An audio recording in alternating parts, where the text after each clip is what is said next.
Good morning. This is Miss Ellie White coming to bring you the answers to why our commander-in-chief told Ambassador Stevens' generals to stand down and not protect Ambassador Stevens and the other gentlemen that were at the massacre at Benghazi. Now, there were three different arenas of military support which could have intervened. However, after 2 hours of watching the terrible chaos via a live drone camera, okay, they knew something was going to go down. The feed from that was piped to 5 different locations, including the Pentagon and the Situation Room at the White House, in which Hillary and Obama sat in. Now, the word that we have through our inlets is that Obama watched it for 2 hours, told all 3 of presiding military generals in different areas, which could have been there, which could have knocked out strikes, which could have done a number of things, to stand down. And then he went to bed and left Hillary there to watch every detail of our ambassador being sodomized to death. Now, I've seen the pictures, the photos, and even some of the live feeds.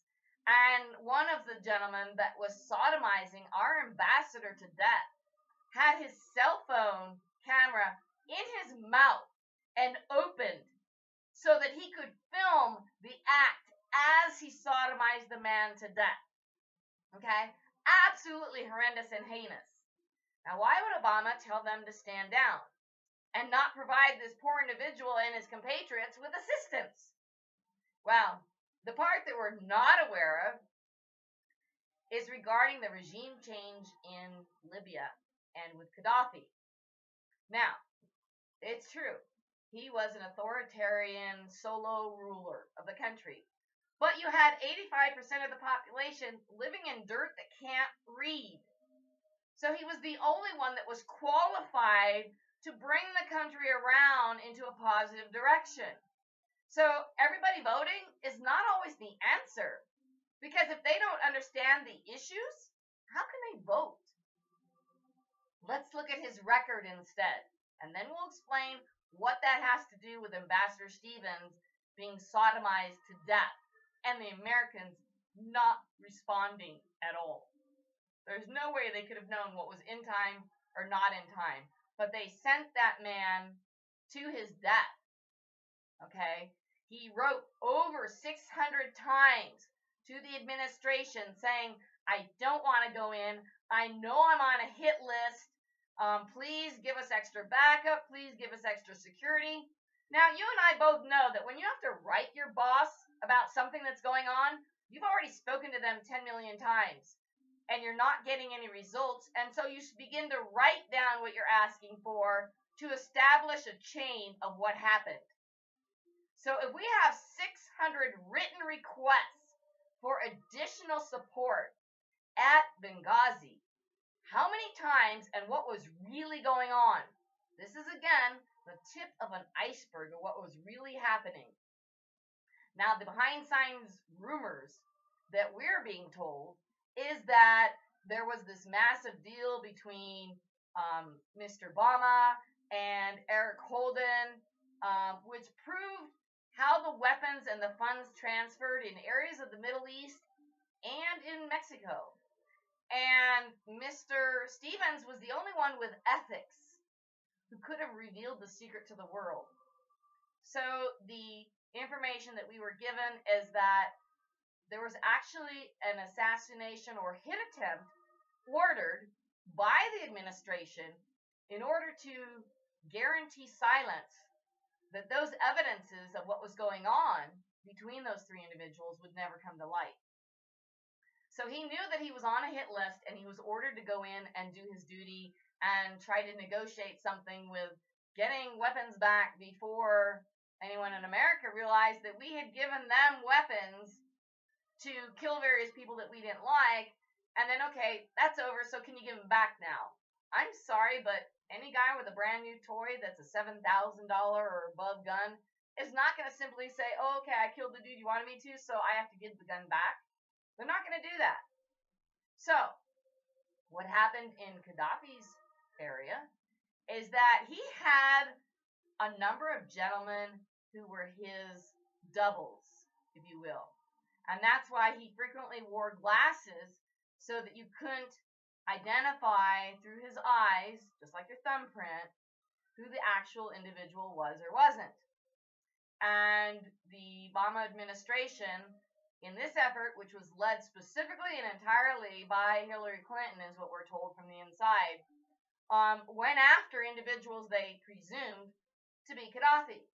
So what did he do that was so evil that they would try to kill all of these doubles? Actually, 4 doubles, and then they finally got the actual guy. Well, you go from a country that's completely illiterate and everybody's living in the dirt. Gaddafi comes along and says, we have all this oil, let's sell it to these countries at these prices, and we will make sure that every person in our country has their own home. And he spent $50,000 on every person in the country to give them their own home. Now, as he's going through the list of everybody in the country, he said, and my own father will be last. He put his own family at the end of the receiving line, and instead gave all these homes to all the people in the country. Then he came along and said, we're going to give a free education to everybody in the country. And you had going from 85, 89% illiterate to down to the last 15% that could not read or write.